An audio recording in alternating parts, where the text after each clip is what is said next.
So making this record is a special privilege, and I'll do my best in this short space of time to pass along to you a distillation of more than 20 years of research on why some people seem to do so well in life while others do not.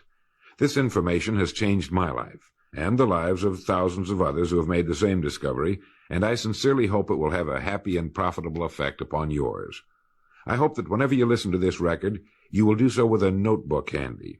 We seem to forget the spoken word quickly, and only by repeated playings in the home, without distractions, can this information become a permanent part of your way of life.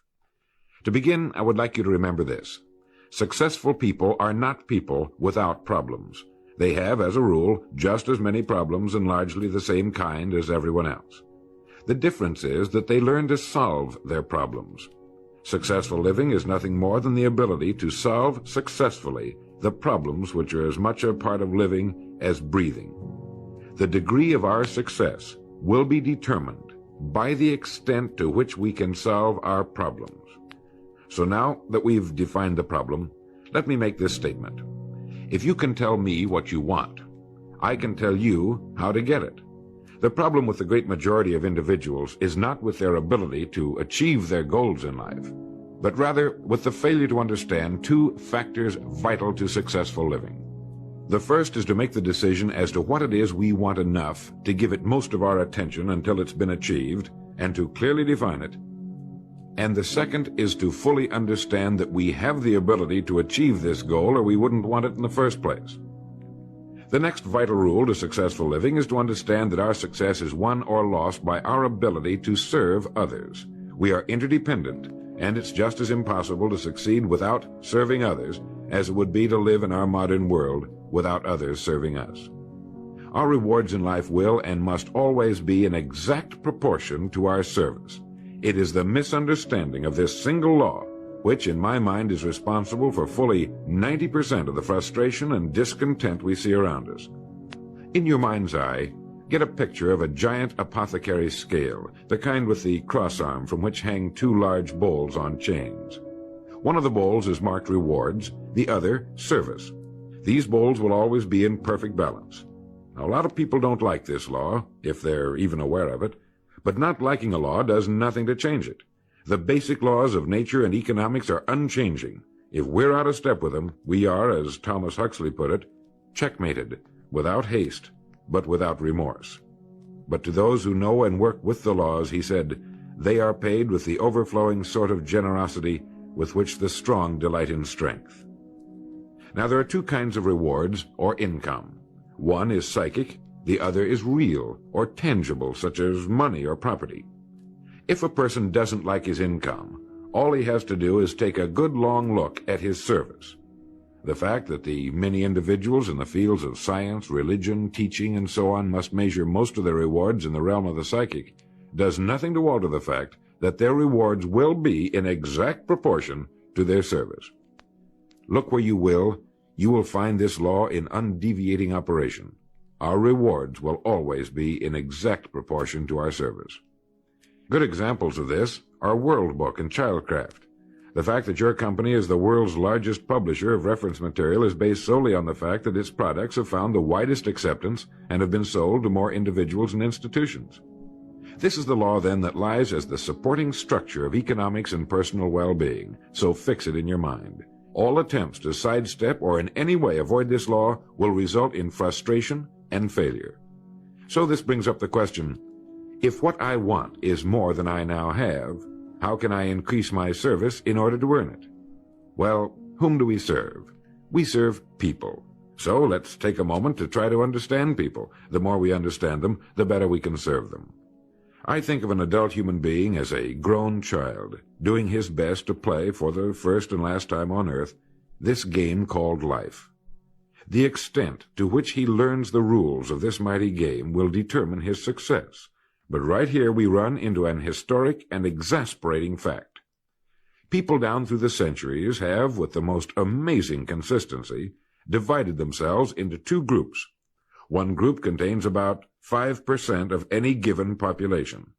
The other group contains the remaining 95%. Neither of these two groups is any better than the other. But one thing separates them. The big group the one containing about 95% of the people, never seems to get the word, while the smaller group, the 5%, does. Now, what do I mean by getting the word? I mean about 95% of the people never quite understand, emotionally or intellectually, that we as individuals control, to an altogether unsuspected extent, our lives here on earth. That each one of us is the architect of the structure fashioned by our years. You see, all of us want the same things, but only about 5% figures out how to get them. I think it's perfectly stated in your World Book booklet titled Opportunity Unlimited. It says, within each of us burn two unquenchable ambitions, to serve importantly and to gain financial independence. Both of these worthwhile goals are within the reach of all of us, man or woman, but according to statistics, only about 5% achieve both of them. Why? Let's look at it logically. Every human being has a tendency to think, act, and talk like those by whom he is surrounded. This is environment, and it exercises an enormous influence on our lives. We've already pointed out that 95% don't seem to get the word in life. Then it follows that in the case of any given individual, the odds are 95 to 5 that he is surrounded by the larger group. And since a body in motion tends to remain in motion until acted upon by an outside force, that he will continue to conform to his group unless we can do a better job of serving him through knowledge. Here is our largest opportunity for service, and the rewards will take care of themselves. Now, right here, let me restate what we've covered so far. Our rewards, psychic and tangible, will be in proportion to our service.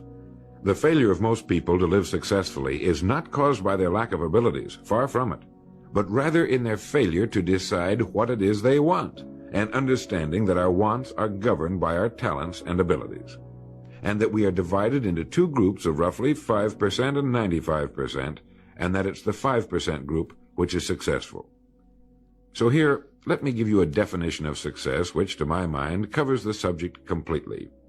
Success is the progressive realization of a worthy ideal. That is, anyone who knows where he is going in life is a success.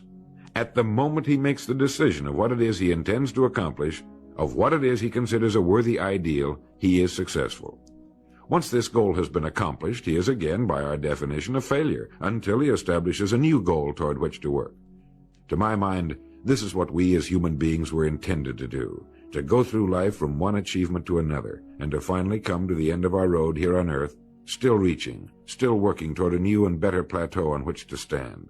For this is to live and live completely, to know as much as we can know, to serve as much as we can serve, to accomplish as much as we can accomplish. Well, since success is the progressive realization of a worthy ideal, why are we faced with only 5% who can be called really successful?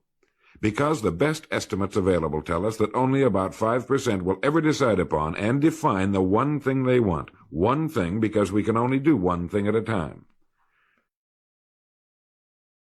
To my mind, the story of a person's life is the story of a quest, a search to which he devotes his life.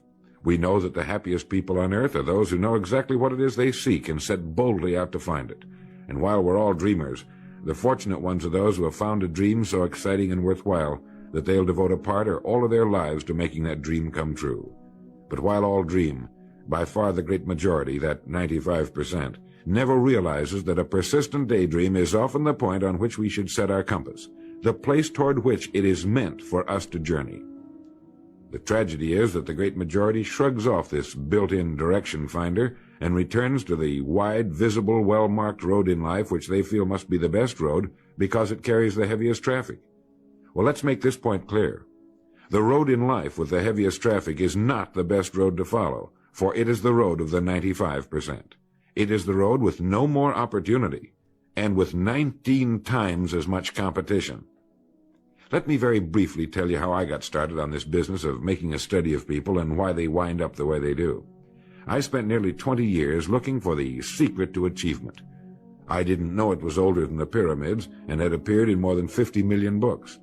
It started in 1933 during the last Depression for me. I was bothered by the difference that existed between what I had been told and what I could see around me. For example, I had been told that man was God's noblest creature and had dominion over all the earth and all its other creatures. I knew this was true, but in my neighborhood the creatures were eating better than we were, and I wanted to know why so many were poor when there was such abundance on the earth. They had no money, but there was still as much as there had been a few years before. Where it had gone? They had little education, yet education was on every side of them. They had very little food, yet it was raised in abundance. They lived in inadequate and ugly dwellings, yet there were good homes for sale. Well, it was apparent to me that these people didn't have the answer to the problem. They were good people, but they didn't have the answers. Here were people who were discouraged and confused in a world which should have been filled with challenge and excitement. It's true that we were in a period of general depression, but to the thinking individual, this represents another problem to be solved, another challenge to overcome. And to many, it was the thing that sparked their greatest accomplishments. I remember reading something once about discouragement. It was a fable about a devil's sale, and he had his many wares on display. There was the rapier of jealousy, the dagger of fear, the strangling noose of hatred, each with its high price.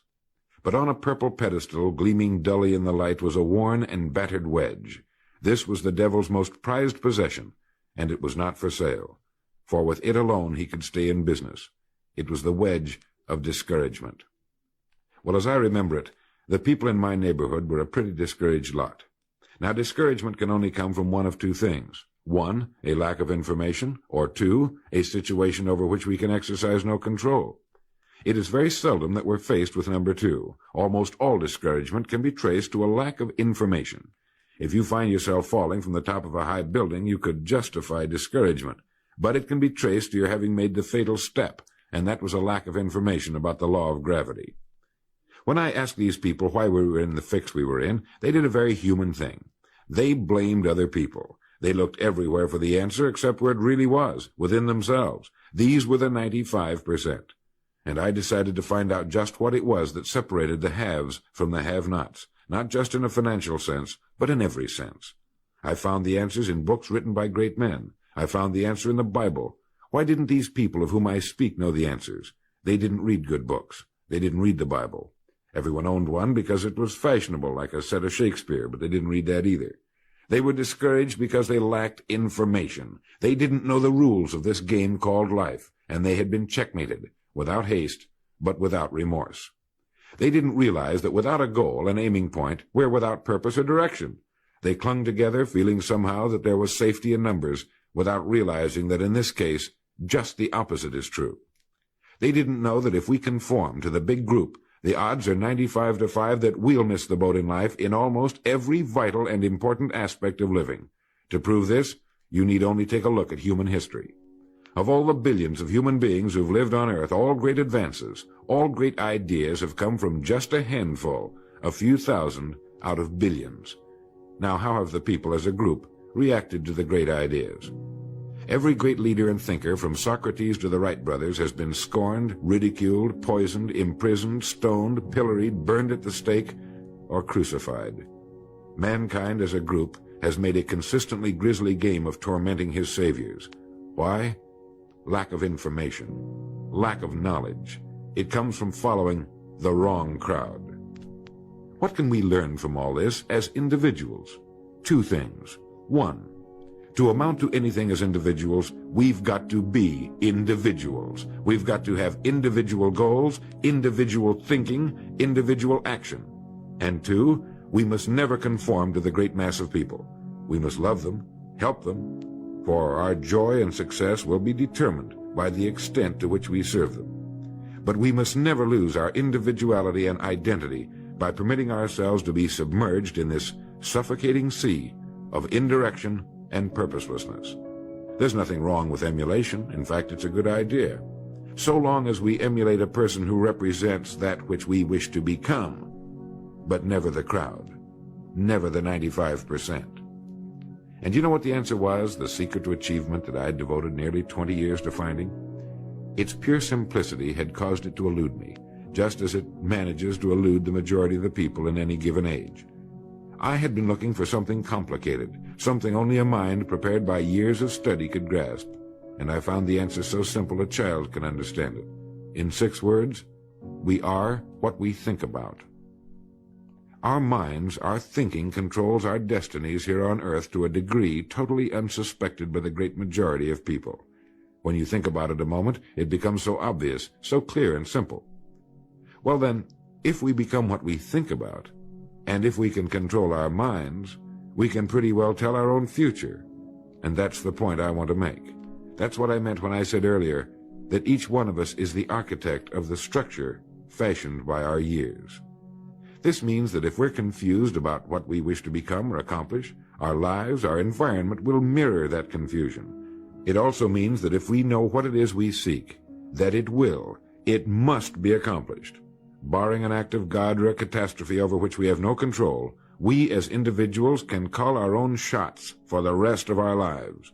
We can know what it means to go through life from one success to another, to play life according to the rules and reap the rewards.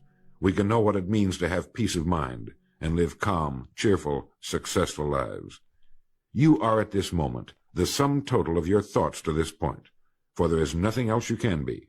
And 5 years from now, you can be and have anything you set your entire mind and heart upon. Turn this record over now, and let me tell you of a way you can use this law to accomplish more in 5 years than the average person does in 40.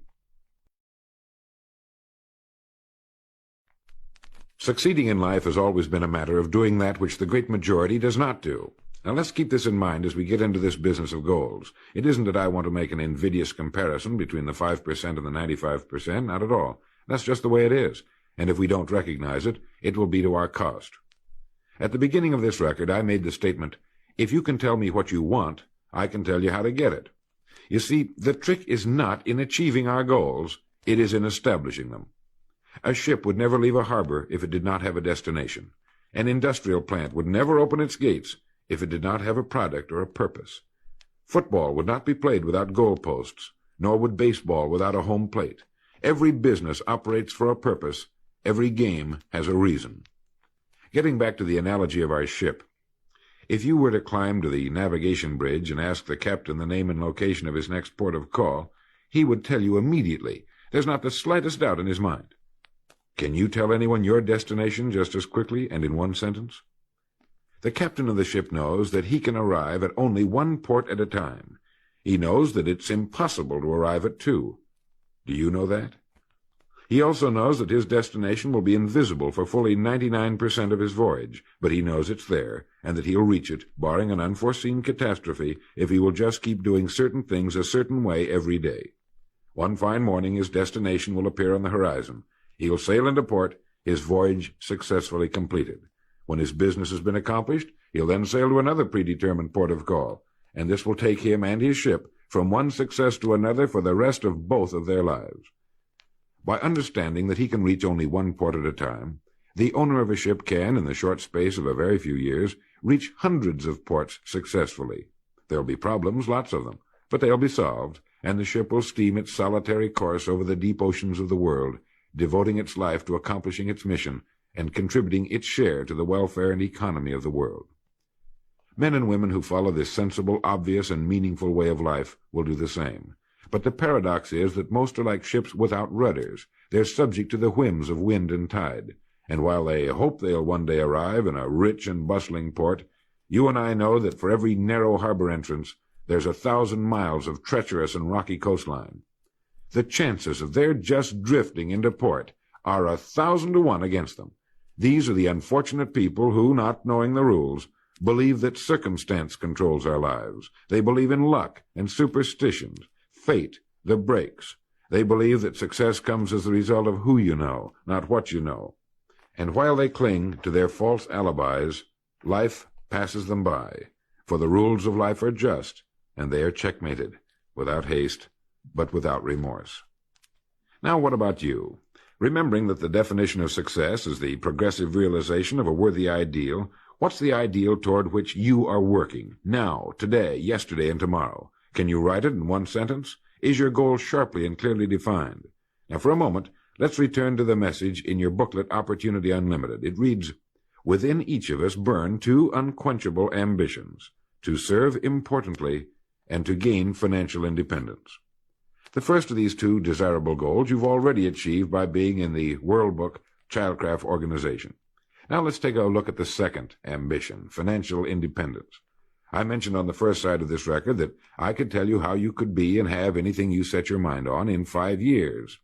To better understand this, you must examine one of the most overlooked facts in the world. It is that every job, no matter what it may be, holds somewhere within itself the key to everything we want in life, the key to greatness. But we must look for it, and we must think. Since only about 5% make the grade, we must place ourselves in this percentage group. We can do this by making 2 decisions.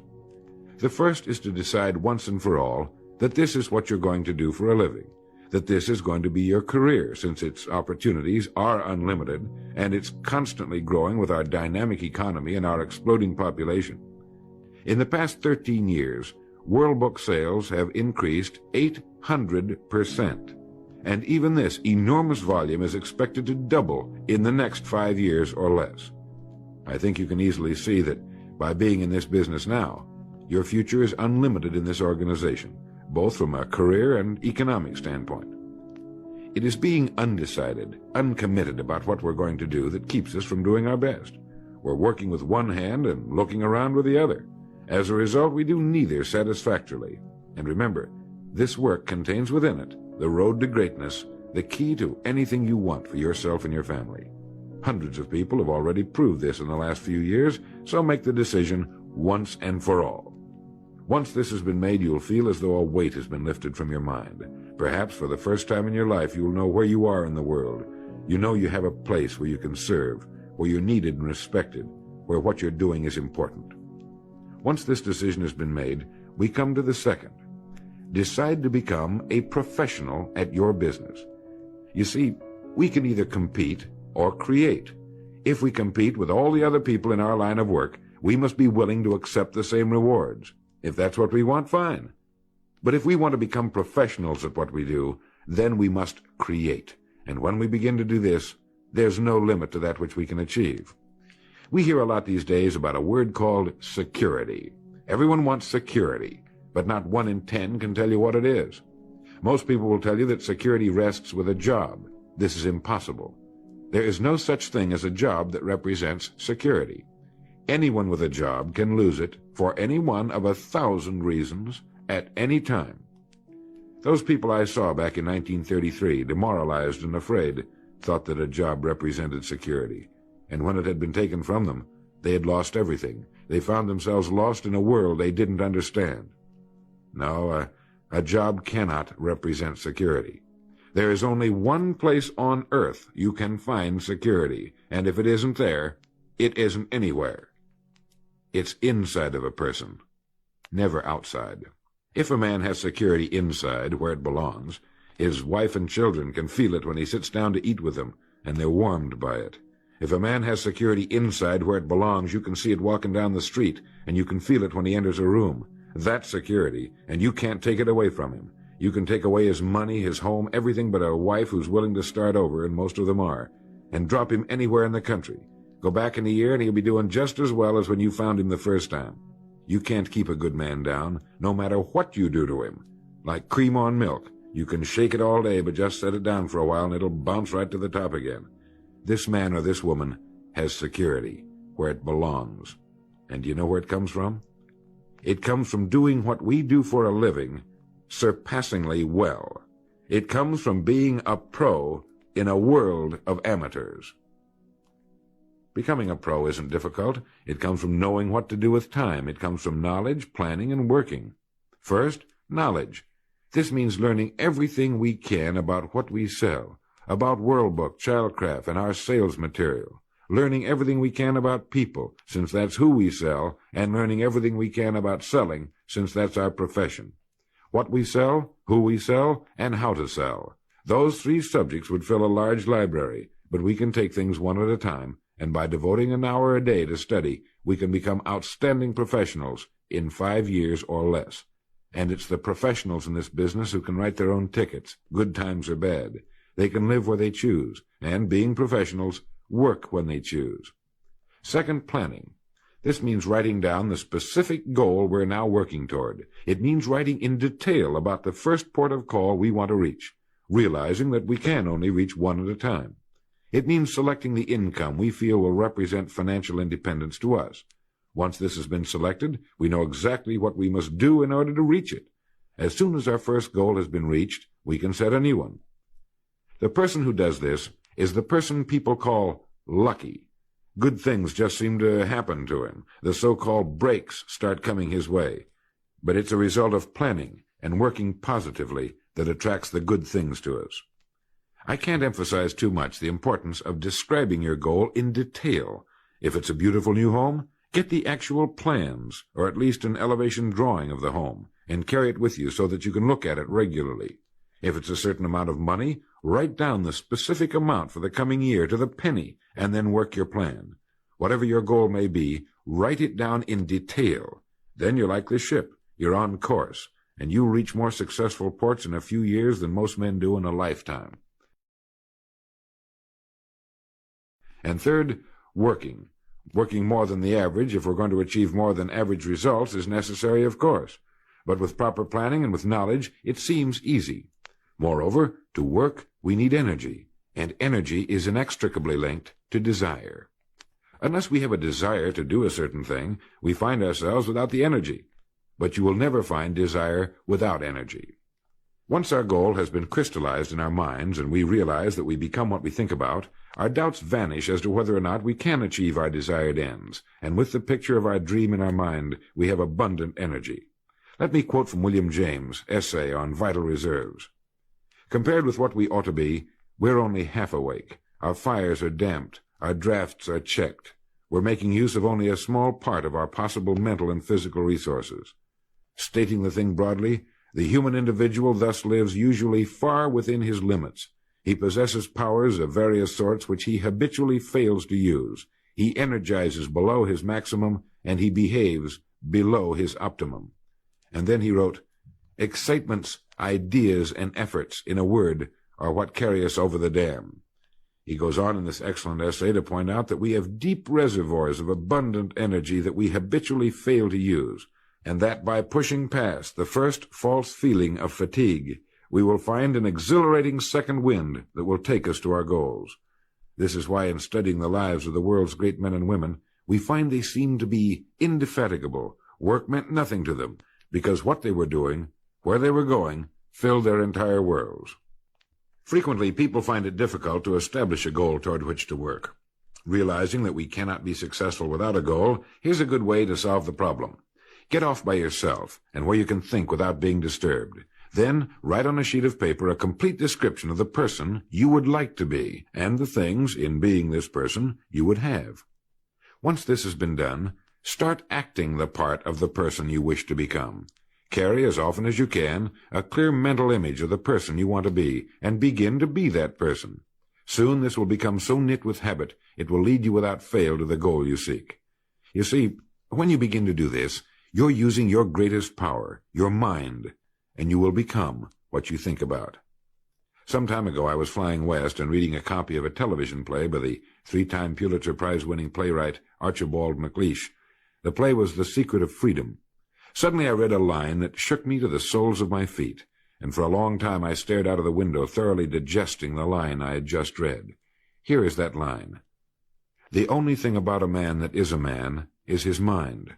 Everything else you can find in a pig or a horse." Think about that line until you know what it means.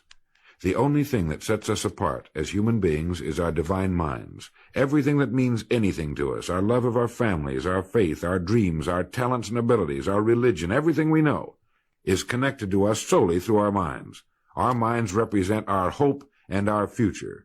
Yet, as a rule, it is the last place the average person will turn to for help. Your mind contains riches beyond belief, but you must prospect this rich and largely unexplored continent. And the only way it can be prospected is by systematic study and systematic thinking. Your mind is like a muscle. It will develop only to the extent that you use it, no more. By devoting an hour a day to study, you're building your mind into a powerful and creative servant.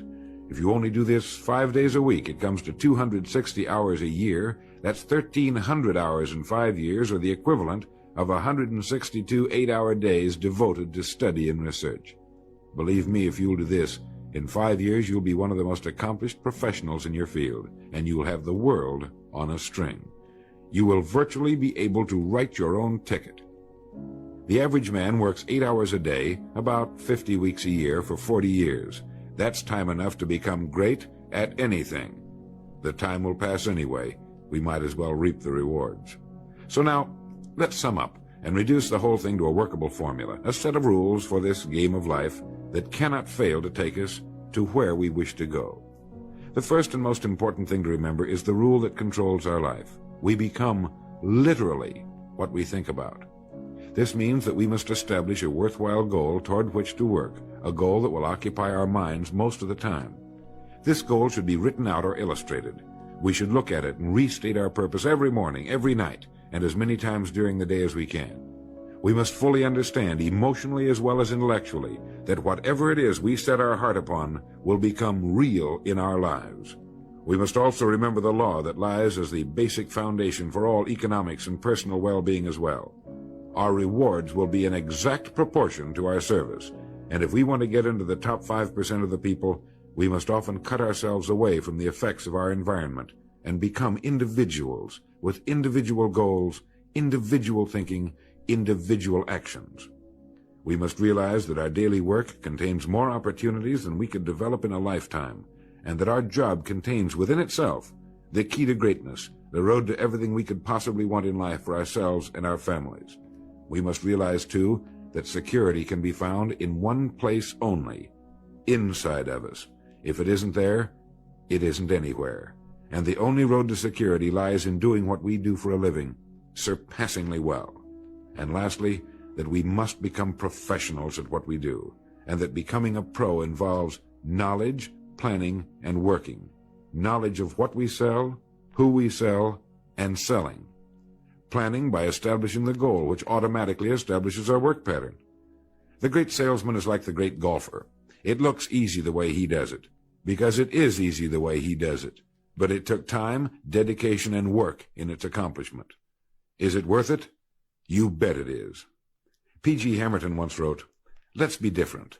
A strong life is like that of a ship of war, which has its own place in the fleet and can share in its strength and discipline, but can also go forth alone to the solitude of the infinite sea.